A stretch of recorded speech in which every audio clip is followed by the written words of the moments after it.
తొమ్మిది మొదలు పెడదా? గురువు గారు. Very good.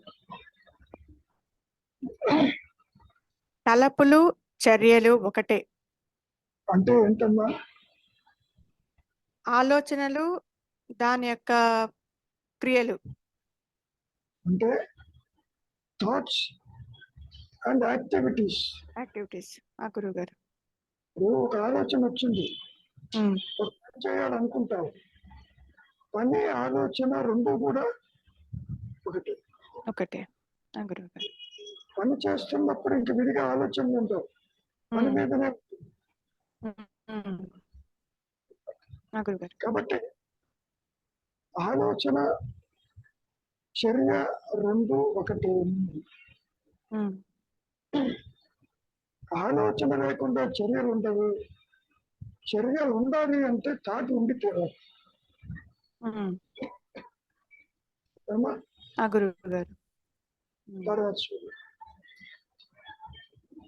కనపడే విషయం చూసేవాని స్థితికి అనుగుణంగానే ఉంటుంది. అంటే అర్థం ఏంటి? చాలా వైటల్ పాయింట్. నీవు ఏదనుకుంటే అదే చూస్తావు. నువ్వు అనుకున్నది ఒకటి, చూసేది ఇంకొకటి. అట్లా ఉండదు. ఒక వస్తువు అందంగా ఉంది అనుకుంటే అందంగా కనపడుతుంది. అసహ్యంగా ఉంది అనుకుంటే అసహ్యంగా కనపడుతుంది. బాగోలేదని అనుకుంటే బాగోలేనట్టుగా కనపడుతుంది. నువ్వు ఇదంతా అన్యాయం అనుకుంటే అన్యాయమే కనపడుతుంది. దీని అర్థం ఏంటి? భావం తద్భవతి. నేను ఏది అనుకుంటే అది మాత్రమే నీకు కనపడుతుంది. అంటే దీని అర్థం ఏంటి? Things will never appear as they are, as we are, as we think we see. Most important. ప్రపంచమంతా కూడా భ్రష్టాచారం ఉందని అనుకుంటాడు, ప్రపంచంలో లేదు. వీడిలో భ్రష్టాచారం ఉంది, ప్రపంచంలో చూస్తాడు. గురువు గారు. వీడిలో ద్వేషభావం ఉంది, ప్రపంచంలో ద్వేషాన్ని చూస్తాడు. కాబట్టి ఇంకొక వైటల్ పాయింట్ చెబుతున్నారు ఇక్కడ. ఏది అనుకుంటే అదే ఉంటుంది. నీవు ఏ విధంగా తలిస్తే అదే కనపడుతుంది. అంతేగాని నేను అనేటటువంటిది అక్కడ విషయాన్ని గ్రహించలేదు. నేను అక్కడ ఏ విధంగా ఉన్నా దాన్ని గ్రహించడు. నువ్వు ఏదనుకుంటే అదే గ్రహిస్తావు. గ్రహిస్తాడు.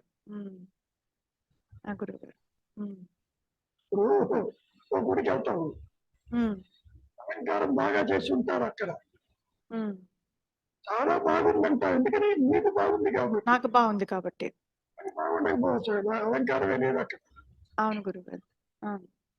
కాబట్టి భావం తద్భవతి.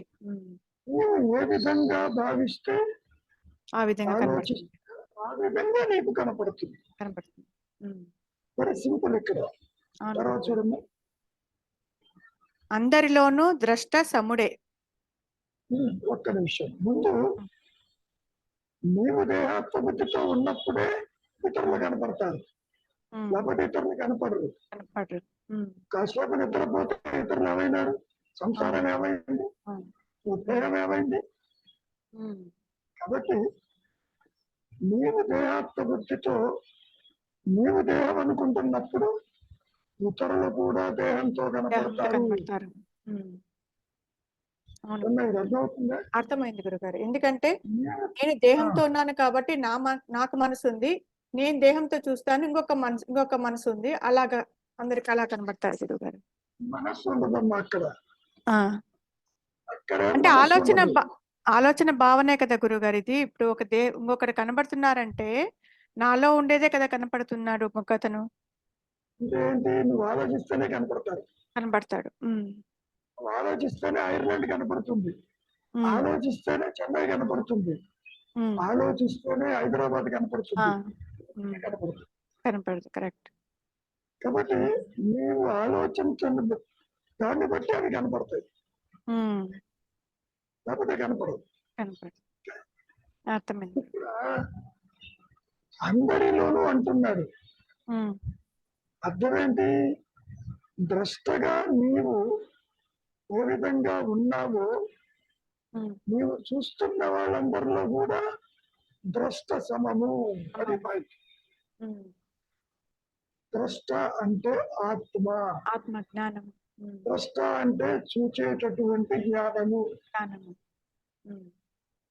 To know the knower is end of sadhana అన్నారు Ramana Maharshi. To know the knower అంటే ఆత్మగా ఉన్నప్పుడు, ఆత్మ నెరిగినప్పుడు అంతా కూడా తెలుస్తుంది అని అర్థం. ఇక సాధనతో పని లేదు. ఏం సాధిస్తాడు? నీవే ఆత్మ అయినప్పుడు సాధించేదే ఉంది. కాబట్టి నువ్వు చూస్తున్న చరాచర సృష్టి యావత్తు కూడా ద్రష్ట సమమే. చెట్టులోనూ ఆత్మ ఉంది, పుట్టలో ఉంది, పక్షిలో ఉంది, సృష్టి యావత్తు అదే ఉందని చెప్పడం. ఒక్క మనుషులే కాదమ్మా, సృష్టి యావత్తు కూడా ద్రష్ట సమమే. ద్రష్ట అంటే ఏ జ్ఞానంతో అయితే నీవు తెలుసుకుంటున్నావో అదే అక్కడ కూడా ఉందని చెప్పడం. అంతకంటే చూడండి. వ్యక్తులు అనేకులు కావచ్చు, నానాత్వం నిద్రలో కనిపిస్తుందా? అంటే ఇక్కడ ఏమంటున్నారు? అంతటా ఇతరుల్లో కూడా ద్రష్ట ఒకటే అని చెబుతూ వాళ్ళు నీకు కనపడరు నిద్రపోతున్నప్పుడు. ఎందుకని? నీ దేహాత్మ బుద్ధి అక్కడ లేదు. దేహాత్మ బుద్ధి కలిగి ఉంటే అక్కడ కూడా కనపడతారు, అక్కడ కనపడతారు. ఇతరులో దేహాత్మ బుద్ధి జనించలేదు కాబట్టి నిద్రాస్థితిలో అక్కడ వీళ్ళు కనపడరు.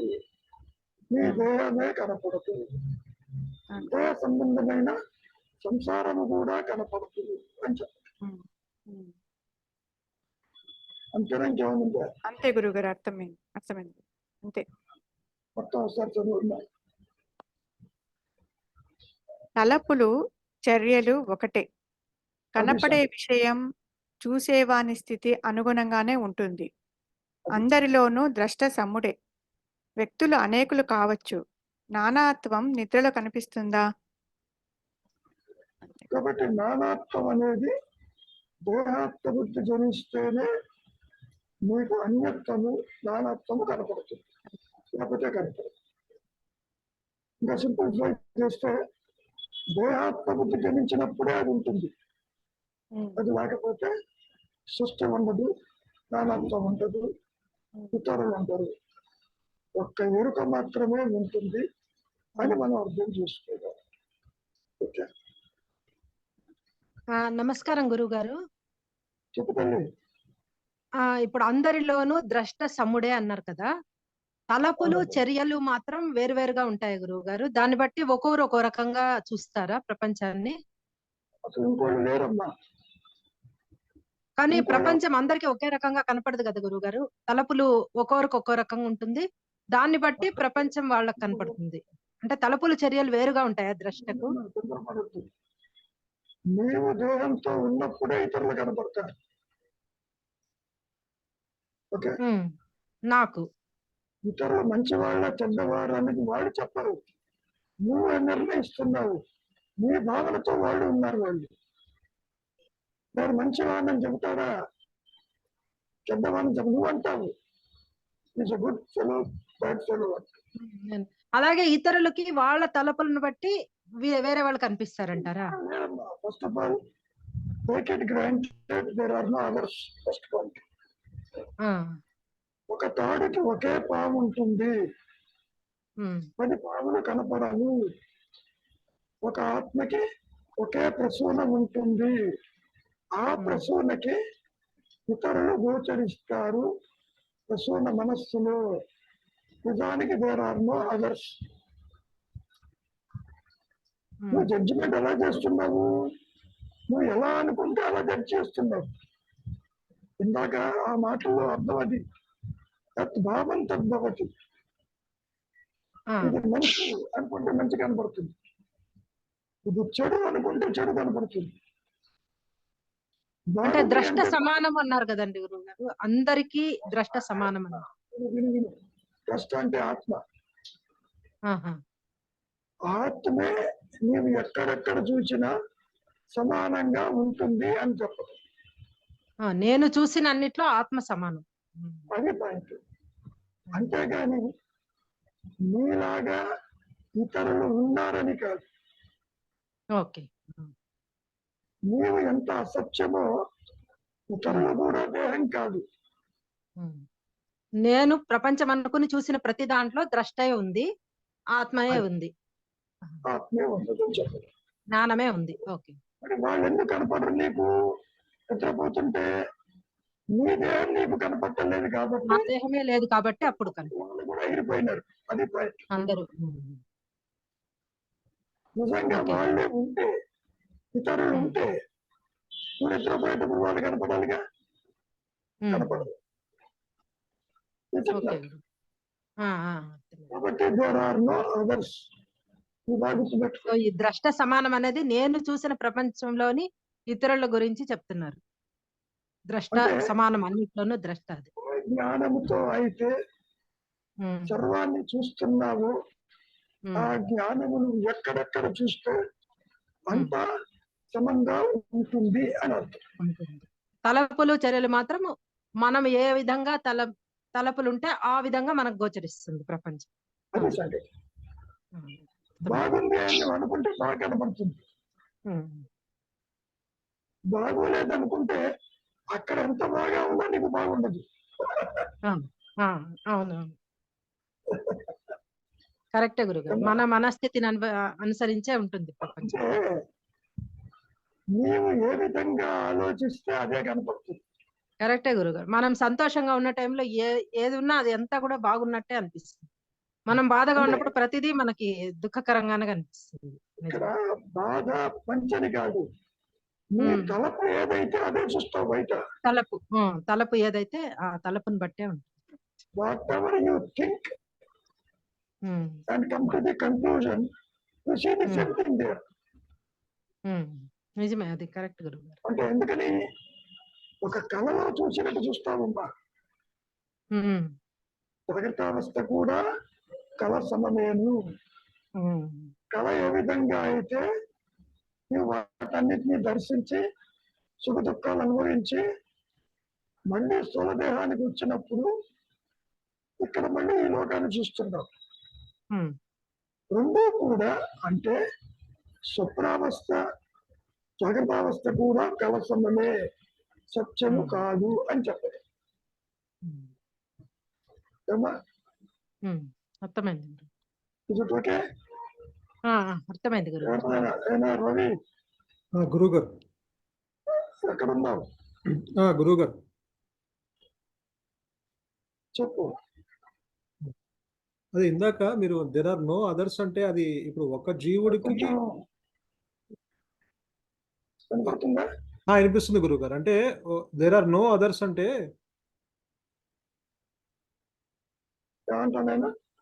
దెర్ ఆర్ నో అదర్స్ అన్నారు కదా గురువు గారు. అంటే ఇప్పుడు ఒక జీవుడికి ఇతరులు కనిపిస్తారు కదా గురువు గారు. అంటే ఆ ఇతరులో మళ్ళీ ఇంకొక జీవుడికి ఇంకో ఇతరులు కనిపిస్తుంటారు కదా, అలా ఉండదా? ఎందుకని నీవు దేహత్వ బుద్ధిలో ఉంటేనే ఇంకొకళ్ళు దేహంతో ఉన్నట్టు కనపడతారు. అవును, లేకపోతే కనపడదు. ఇప్పుడు నువ్వు సత్యం అనుకున్నావు కాశ్యప్, మరి నీ దేహం నిద్రలో ఏమైంది?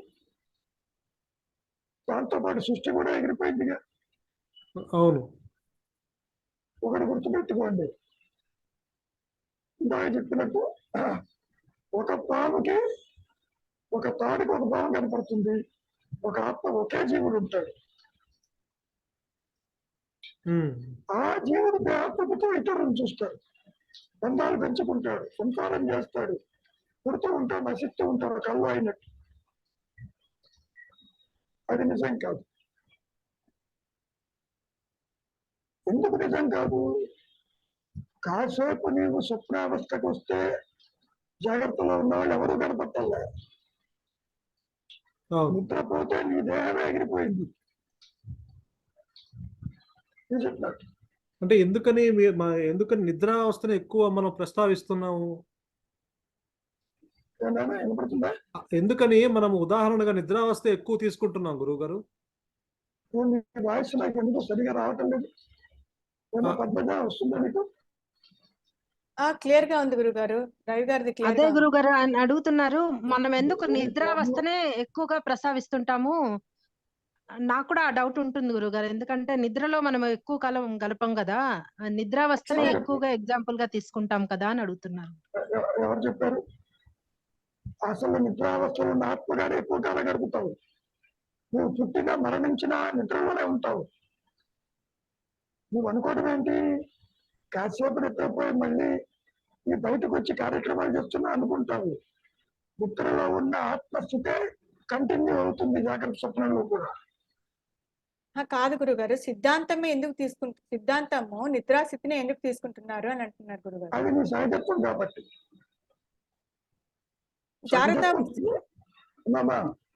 తురీయంలో ఉన్నది నీకు తెలియదు, నిద్రా విషయం నీకు తెలుస్తుంది. ఏమని? నాకేమీ తెలియదు అన్న విషయం. ఏమీ తెలియదు అన్న విషయం నిద్రలో ఉంది, అయినా నువ్వు ఉన్నావు కదా, ఆ ఉన్నది నీ సహజత్వము అని చెప్పడానికి సుషుప్తావస్థని రిఫరెన్స్ కింద తీసుకుంటారు అని చెప్పేదాన్ని. సత్యం అన్నది సర్వకాల సర్వావస్థలందును నిలబడి ఉండాలి కదా. అందుకని సత్యం అన్నది సర్వకాల సర్వావస్థలు నిలబడాలి. ఇక్కడ ఉండి అక్కడ లేదు అంటే అది అసత్యం. శాశ్వతత్వం లేదు, సత్యత్వం లేదు. అట్లా కాదు. జాగ్రత్తలో ఉన్నది నిద్రలో లేదు, స్వప్నంలో ఉన్నది కనుక సత్యం కాదు, సత్యం కాదు. నిద్రలో ఉన్న ఆత్మ జాగ్రత్తలోనూ ఉంది, ఎప్పుడు ఉంది, స్వప్నంలోనూ ఉంది. అది పాయింట్. కానీ అది ఉన్నా నీకు తెలియదు. ఎందుకని? రీజన్ ఈస్ యువర్ దృష్టి దేహంతో జగత్తులోకి ద్వారా వెళ్తుంది బయటికి, అందుకని తెలియదు. అన్య చింతన వల్ల తెలియదు. అందుకని మహర్షి అంటున్నారు చింతా విహీనం. అప్పుడు తెలుస్తుంది. సత్యము అంటే మార్పు లేకుండా సర్వకాల సర్వావస్థల యందు నిలిచి ఉండాలి ఉన్నటువంటిది నీ ఆత్మస్వరూపం. పాయింట్ అది. నీ ఆత్మస్వరూపమే సత్యము. మరి ఎక్కడ ఉంటుందని? ఉత్తర అజ్ఞానము కాదు, అది పూర్ణ జ్ఞానం అంటారు. ఎందుకని? కారణం ఏంటి? అక్కడ ఉన్నది నీకు ఎందుకు తెలియదు? నీ అహంకారం ఉత్తిరాహిత్యమైంది, అందుకని తెలియదు. నిద్రలో ఏముంది? జాగ్రత్త అవస్థలో తెలుస్తుంది. ఎలా తెలుస్తుంది? జాగ్రత్త అవస్థలో అహంకారం రావాలి, వృత్తిరాహిత్యం కావాలి, నీ స్వరూపం అనుకరించట ప్రకాశించాలి. ఆ పాసిబిలిటీ జాగ్రత్త అవస్థ. అప్పుడు అనిపిస్తుంది ఇది ఇంతకు ముందు కూడా ఉంది కదా. అందుకనే ఏమంటున్నారు మహర్షి, ఆత్మ ప్రకాశం కొత్తగా వచ్చేది కాదు. అహంకారం వస్తూ పోతూ ఉంటుంది, ఒకటే నేను ఉంటుంది. ఆ నేను తనకు తానుగా ఉన్నప్పుడు జీవుడు గాని జగత్తు గాని ద్వైతము గాని అదృశ్యమైపోతుంది. ఉండదు. ఇప్పుడు కూడా నీవు చూస్తేనే అది కనపడుతుంది, లేకపోతే కనపడదు. నీ దృష్టి దాని మీదకి వెళ్తేనే. If you think only, you will be able to see them apart from you outside. మీ లోపల ఉన్న ఆలోచన మీకు అన్యముగా వేరుగా బయట కనపడుతుంది ఈ జాగ్రత్త అవస్థ. అందుకనే మీ దేహము కూడా నీకు అన్యంగా కనపడుతుంది. అదొక పాయింట్ అన్నారు. అది అంటే దేహం అనే ఒక ఆలోచన రావడం వల్ల నాకు దేహం విడిగా కనిపిస్తుంది గురువు గారు. Exactly correct. That is the point. నువ్వు ఆత్మగానే ఉన్నావు నిద్రలో. ఎప్పుడైతే ఆ చైతన్యము ఫస్ట్ దేహాత్మబుద్ధి గణిస్తుంది, అప్పుడు ఇదిగో ఇంద్రియాలు జగత్తు ఇవన్నీ కనపడతాయి. కాబట్టి కనపడవు. దేహాత్మబుద్ధి వస్తేనే ఇవి కనపడతాయి. దేహాత్మబుద్ధి జనించలేదు అనుకో, హాయిగా నిద్రపోతూ ఉంటాయి. ప్రపంచం ఎడిపోయినా నీకు తెలియదు, సంసారం ఉందో లేదో తెలియదు, నీ దేహం ఉందో లేదో నీకు తెలియదు. అది కనెక్టివిటీ ఉంటేనే నువ్వు గుర్తిస్తావు, లేకపోతే గుర్తించావు. అంటే ఇక్కడ అన్యంగా కనిపించినా కూడా చాలా దగ్గరగా దేహం విడిగా ఉన్నా కూడా చాలా దగ్గరగా తాదాప్యం చెందినట్టుగా ఉంది కదా గురువు గారు. అయితే అంటే విడిగా ఉంది కదా దేహం, విడిగా ఉంది. దేహంతో నువ్వు కలవు. తాదాప్యం అనేది నీ వాసనలు బట్టి చూస్తున్నావు. ఆకలిగా ఉంటే తింటావు, ఆకలి తీరిని తింటావు. ఎవరు తింటున్నారు? కానీ దాని మీద చాలా అంటే విడిగా ఉన్న దేహాన్ని చాలా దగ్గరగా చూస్తూ దాని మీద ఎక్కువ మమకారం ఉంటుంది కదా గురువు గారు. మరి అలాంటప్పుడు విడిగా ఒక వస్తువు ఉంటే అది మమకారం ఉండొచ్చు, ఉండకపోవచ్చు. నువ్వు ఇంటి మీద మమకారం ఉన్నట్టు దేహం మీద కూడా ఉంటుంది. దేహం కూడా ఒక ఇల్లే. అదేలే. దేహము నాదంటున్నావు, ఇల్లు నాదంటున్నావు, కారు నాదంటున్నావు. నాది అంటే నువ్వు విడిగా ఉన్నట్టేగా. కానీ దాంట్లో మన దేహం మాత్రం మనకి చాలా దగ్గరగా అనిపిస్తుంది. వేరే దేహాలు దూరంగా, కొన్ని నచ్చనివి, కొన్ని నచ్చేవి అట్లా ఉంటాయి కదా గురువు గారు. లేదమ్మా, లేదమ్మా. నీ దేహము కూడా నీకు అన్యంగా కనపడుతుంది, ఇతర దేహాలు కూడా అన్యంగా కనపడతాయి. అన్యమే కానీ చాలా ప్రేమగా, దగ్గరగా, ఇష్టంగా కనిపిస్తుంది. దీనికి ఏమైనా తట్టుకోలేము. అదే వేరే దేహాలు అయితే మనకు దాని నొప్పి తెలియదు, ఏమీ పట్టించుకోము. బాధపడ్డావు. నీకు ఆ దేహం మీద బంధం ఉంటే నువ్వు కూడా బాధపడతావు. నీ కొడుక్కో, పిల్లవాడికో, బంధువుకో బాధ వస్తే నువ్వు బాధపడతావు. ఆ దేహం వేరుగా ఉన్నా ఎందుకని కనెక్ట్ అవుతావు. నాది అదే ఫస్ట్ ఇది నేను అనుకోవాలి, తర్వాత నాది అనే భావన వచ్చిందంటే ఆ రెండవది అహంకారం, మమకారం. చూడమ్మా, నాది దేహం అన్నప్పుడు దేహానికి ఏ బాధ వచ్చినా ఇమీడియట్ గా బాధపడతావు. అదే విధంగా నీ కారుకి సొట్టపడింది అనుకో, ఎంతో బాధపడతావు. కారుకి నీకు సంబంధం లేదు. కారు మమకారం. సో కారుతో కనెక్ట్ అవుతావు, అట్లాగే మనుషులతో కూడా కనెక్ట్ అవుతావు. అవి వాళ్ళకి ఏదైనా కష్టం వస్తే నీకు వచ్చినట్టు ఫీల్ అవుతావు. కాబట్టి బాండేజ్ వల్ల, నాది అనుకోవటం వల్ల వాళ్ళ కష్టం నీ కష్టం కింద మీరవుతావు.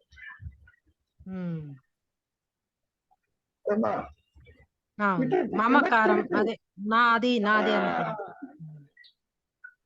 నాది అనుకుంటే పర్వాలే, నీ కారుకి చుట్టపడితే నీకెందుకు? నీ కారు ఎవరో ఎత్తుకుపోతే నీకెందుకు? అబ్బో నా కారు ఎత్తుకుపోయినారంటావుగా.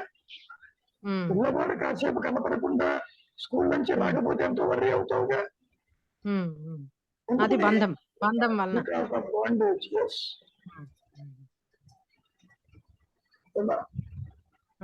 నాది అనుకోవటం వల్ల బాండేజ్ ఏర్పడింది. ఆ నాది కూడా నీకు విడిగానే ఉంటుంది. Because of the bondage. వాళ్ళు దేశంలో, ప్రపంచంలో ఎక్కడున్నా కానీ బాధపడతావు. Because of the bondage created by the mind. దానికి దగ్గర దూరం అంటూ ఉండదు. థాట్ ఎంత ఫాస్ట్ గా వెళుతుందంటే ఆ పర్సన్ నీకు ఎదురుకుండా కూర్చోబెడుతుంది థాట్ తోటి. You feel you are suffering, um, ఎవరన్నా ఫోన్ చేశారనుకో ఇట్లా జరిగిందని యూ ఫీల్ ఇమీడియట్లీ. ఎందుకని ఉమ్. వాళ్ళు ఎక్కడో దూరంగా మనసు ఉన్నారు అనుకో, అవును. ఇమీడియట్ గా కనెక్ట్ అవుతుంది. ఉమ్. అంటే ఉన్నది ఒకటే ఆత్మ, అది బయటకు వచ్చి దేహం మొదట నేను అనుకున్నాక ఇంకా ప్రపంచంలో అన్ని కూడా నేను నాది అనేది మొదలైపోతుంది. అలాగే ఇంకా వేరే వాళ్ళు ఉన్నారని కాదు, ఆ ఆత్మకే వేరే దేహాలు ఆలోచనలు విడివిడి ఆలోచనలు అంతా వేరే వేరే దేహాల్లాగా మనకే కనపడతాయి అంతే. ఈ ఆత్మకే ఉన్నది ఒకటే ఆత్మ, ఉన్నది ఒకటే. ఆత్మకి అన్న ఆత్మకి కనపడదు, అంటే నేను మన నేను అనేది అహంకారానికి, భూతం కనపడుతుంది. పైకి లేచిన అహంకారానికి. దాంతో వరకు ఓకే. ఆత్మస్థితిలో ప్రసూనం ఉండదు, సంసారం ఉండదు, సృష్టి ఉండదు, అదర్స్ ఉండరు, సుఖ దుఃఖాలు ఉండవు, జనన మరణాలు ఉండవు. Cutting point. నువ్వు ఆత్మగా నిలిచి ఉంటే దుఃఖించేవాడు ఎవడున్నాడు అక్కడ? నీ దేహం కూడా నీకు కనపడదు, అయినా నీకేమనిపించదు. హాయిగా నిద్రపోతున్నావుగా దేవకని పారేసి. నిజంగా దేహంతో కనెక్టివిటీ ఉండదు నీకు. అంటే అహంకారాలు వేరే వేరే అహంకారాలు ఉంటాయి గురుగారు అప్పుడు? ఆత్మ ఒకటే కానీ అహంకారాలు వేరే ఉంటాయి.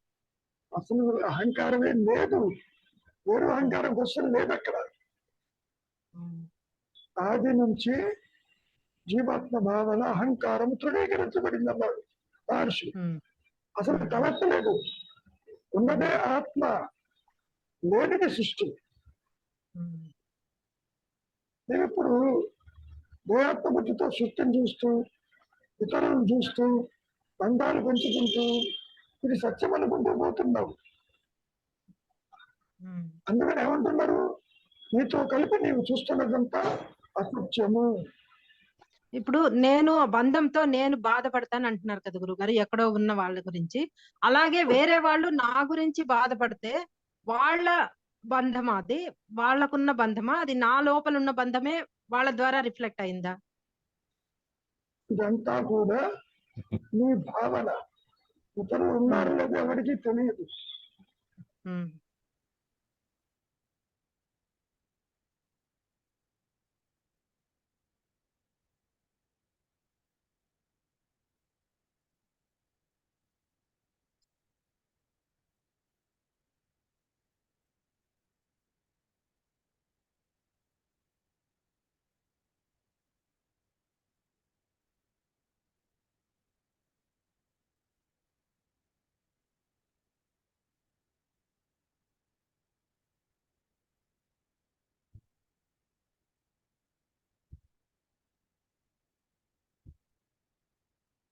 గురువు గారు కరెంటు పోయినట్టుంది, వస్తారేమో. కరెంట్ పోయిందా? ఓకే. డేటా కనెక్ట్ అయ్యి వస్తారేమో.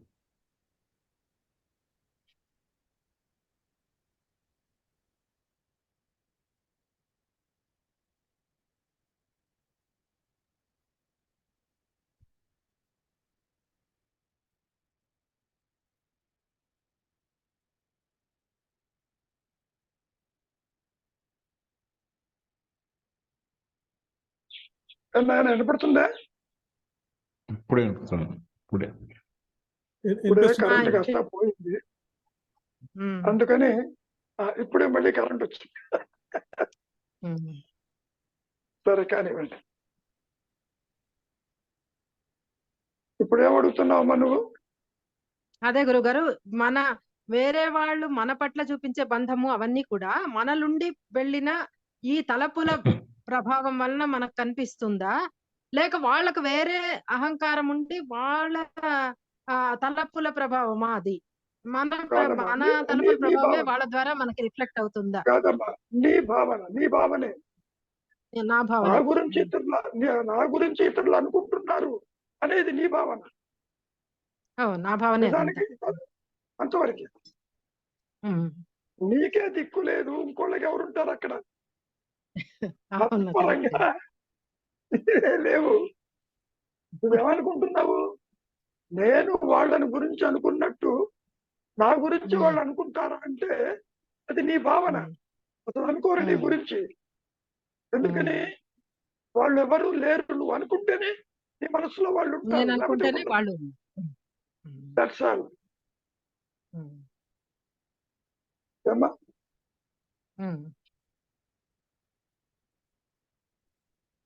అంటే అర్థమవుతుందా? గురుగారు ఆలోచన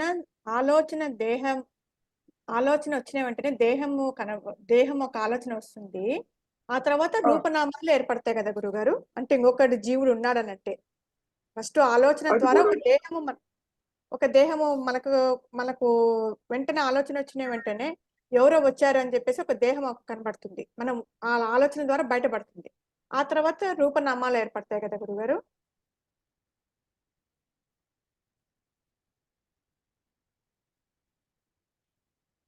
మళ్ళీ కరెంట్ పోయిందా?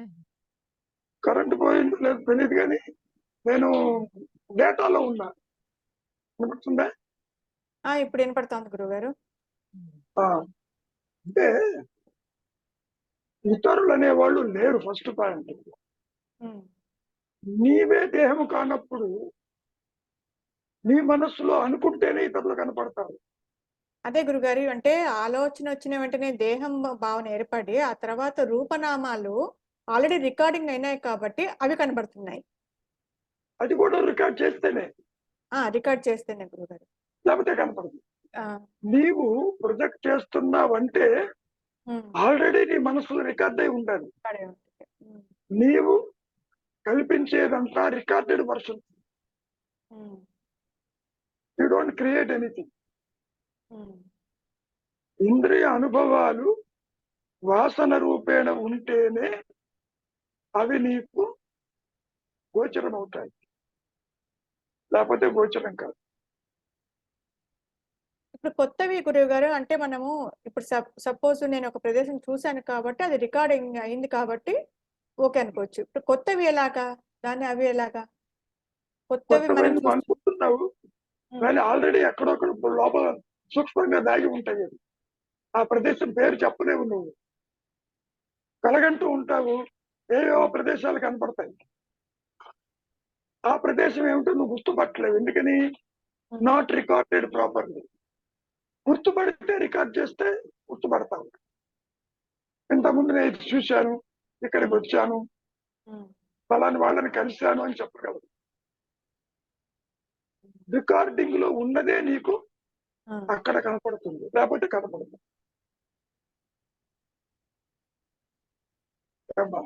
ఓకే గురువు. ఏమా సరోజ, ఏమన్నా ఉందా నీకు? కాసేపట్లో అదృశ్యం అవుతుంది. అర్థమైంది గురువు గారు. అసలు రికార్డింగ్ లేదా? దేహాత్మ గమనించినప్పుడే ఇవన్నీ మొదలవుతాయి అనేది అర్థమైంది గురువు గారు.